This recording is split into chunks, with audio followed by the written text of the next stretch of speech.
তো চলুন আজ আমরা জানব আন্তর্জাতিক স্তরে যে সকল পুরস্কার এর মান সর্বোচ্চ। আন্তর্জাতিক স্তরের পুরস্কারগুলির মধ্যে সবার উপরে রয়েছে নোবেল পুরস্কার। আর সেই নোবেল পুরস্কারের সম্বন্ধে একটু বিস্তারিত জানার চেষ্টা করি। ছবিতে যে মানুষটাকে আমরা এই মুহূর্তে দেখছি ইনিই হলেন সেই বিখ্যাত সুইডিশ উদ্ভাবক, রসায়নবিদ, প্রকৌশলী এবং সমাজসেবী সম্মানীয় আলফ্রেড নোবেল মহাশয়। জন্ম ২১ অক্টোবর ১৮৩৩ সালে। তিনি ডিনামাইট আবিষ্কারের জন্য সর্বাধিক পরিচিত। তার আবিষ্কার যুদ্ধে ব্যবহৃত হওয়া সত্ত্বেও তিনি শান্তি এবং অগ্রগতি কামনা করেছিলেন। যিনি মারা যান ১৮৯৬ সালের ১০ই ডিসেম্বর, কিন্তু মারা যাওয়ার পূর্বে একটি বিশেষ উইল করে যান, যাতে তিনি উল্লেখ করে যান যে তিনি যে সম্পদ রেখে যাচ্ছেন তা থেকে মানবতার প্রতি অসামান্য অবদানের জন্য একটি বিশেষ সম্মান বা পুরস্কার দেওয়ার কথা, যেটি নোবেল পুরস্কার নামে পরিচিত। এ তো গেল প্রতিষ্ঠাতার কথা। এখন আমরা জানব যে ক্ষেত্রগুলিতে এই পুরস্কার দেওয়া হয়ে থাকে। প্রয়াত সম্মানীয় আলফ্রেড নোবেল মহাশয়ের উইল অনুসারে প্রাথমিকভাবে ১৯০১ সাল থেকে এই ৫টি ক্ষেত্রে নোবেল পুরস্কার দেওয়া হতো, যেমন শান্তি, সাহিত্য, পদার্থবিদ্যা, রসায়ন, শারীরবিদ্যা বা চিকিৎসা। পরবর্তী সময়ে সুইডিশ কেন্দ্রীয় ব্যাংক দ্বারা ১৯৬৯ সালে যুক্ত হয় অর্থনৈতিক বিজ্ঞান। কাকে এই পুরস্কার দেওয়া হয়? মানবতার জন্য ব্যতিক্রমী অবদানের জন্য প্রতি বছর কোন নির্দিষ্ট ব্যক্তি বা সংস্থাকে নোবেল পুরস্কার প্রদান করা হয়? পুরস্কার হিসাবে কি দেওয়া হয়?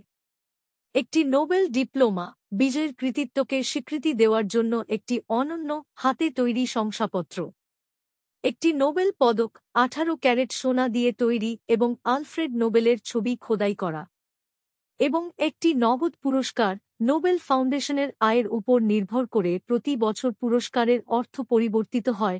সাম্প্রতিক বছরগুলিতে প্রায় ১০ থেকে ১১ মিলিয়ন সুইডিশ ক্রোনার বা প্রায় ১ মিলিয়ন মার্কিন ডলার প্রতি বছর। কখন দেওয়া হয় এই পুরস্কার?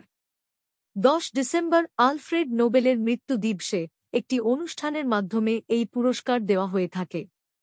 কোথা থেকে এই পুরস্কার দেওয়া হয়? সাহিত্য, পদার্থবিদ্যা, রসায়ন, শারীরবিদ্যা বা চিকিৎসা এবং অর্থনীতির ক্ষেত্রে স্টকহোম, সুইডেন থেকে দেওয়া হয়ে থাকে। এবং শান্তির ক্ষেত্রে দেওয়া হয়ে থাকে নরওয়ের রাজধানী অসলো থেকে। এখন আমরা জানব ১৯০১ সালে প্রথমবারের জন্য যারা এই সম্মানে ভূষিত হয়েছিলেন।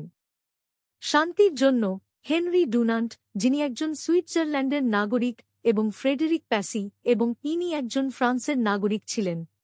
সাহিত্যের জন্য সালি প্রুধোম, যিনি একজন ফ্রান্সের নাগরিক। পদার্থবিজ্ঞানের জন্য উইলহেলম কনরাড রন্টজেন, যিনি একজন জার্মানির নাগরিক, এক্স-রে আবিষ্কারের জন্য। রসায়নের জন্য জ্যাকোবাস হেনরিকাস ভ্যান্ট হফ, যিনি একজন নেদারল্যান্ডসের নাগরিক, রাসায়নিক গতিবিদ্যা এবং অসমোটিক চাপের সূত্র আবিষ্কারের জন্য। ঔষধ, শারীরবিদ্যা বা চিকিৎসা জন্য Emil Adolf von Behring, Germany, ডিপথেরিয়ার বিরুদ্ধে সিরাম থেরাপির উপর তার কাজের জন্য। এ তো গেল প্রথম প্রাপকদের কথা। এখন আমরা জানব আজ পর্যন্ত যে বিখ্যাত ভারতীয় ব্যক্তিরা এই সম্মানে ভূষিত হয়েছেন। ১৯১৩ সালে রবীন্দ্রনাথ ঠাকুর সাহিত্যে নোবেল পুরস্কার লাভ করেন। তিনি একজন ভারতীয় নাগরিক ছিলেন এবং প্রথম এশীয় নোবেল বিজয়ী হন। ১৯৩০ সালে সি.ভি. রমন প্রভাব আবিষ্কারের জন্য পদার্থবিদ্যায় নোবেল পুরস্কার পান। তিনি একজন ভারতীয় নাগরিক ছিলেন। ১৯৬৮ সালে হর গোবিন্দ খোরানা জেনেটিক কোডের উপর তার কাজের জন্য চিকিৎসাবিদ্যায় নোবেল পুরস্কার লাভ করেন। ভারতে জন্মগ্রহণ করলেও পুরস্কার প্রদানের সময় তিনি একজন মার্কিন নাগরিক ছিলেন। ১৯৭৯ সালে মাদার টেরেজা ভারতে মানবিক কাজের জন্য শান্তিতে নোবেল পুরস্কার প্রদান করা হয়। তিনি একজন ভারতীয় নাগরিক ছিলেন, মূলত আলবেনিয়ায় জন্মগ্রহণ করেন।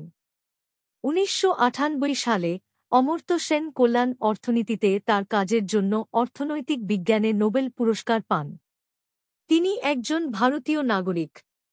২০০৯ সালে ভেঙ্কটরামন রামকৃষ্ণনকে রাইবোসোম নিয়ে গবেষণার জন্য রসায়নে নোবেল পুরস্কার প্রদান করা হয়। ভারতে জন্মগ্রহণ করলে পুরস্কার পাওয়ার সময় তিনি একজন মার্কিন নাগরিক ছিলেন। 2014 সালে শিশুশ্রমের বিরুদ্ধে লড়াইয়ের প্রচেষ্টার জন্য কৈলাস সত্যার্থী শান্তিতে নোবেল পুরস্কার পান। তিনি একজন ভারতীয় নাগরিক। 2019 সালে অভিজিৎ ব্যানার্জি বিশ্বব্যাপী দারিদ্র্যের উপর তার কাজের জন্য অর্থনীতিতে নোবেল পুরস্কার পান। ভারতে জন্মগ্রহণকারী পুরস্কারের সময় তিনি মার্কিন নাগরিকত্ব ধারণ করেছিলেন। তো বন্ধুরা, আমার এই ক্ষুদ্র প্রচেষ্টা আপনাদের ভালো লাগলে দয়া করে পেজটিকে লাইক ও শেয়ার করে এমন আরও অনেক তথ্য সম্বলিত ভিডিও বানাতে আমাকে সাহায্য করতে ভুলবেন না। সকলকে অনেক অনেক ধন্যবাদ।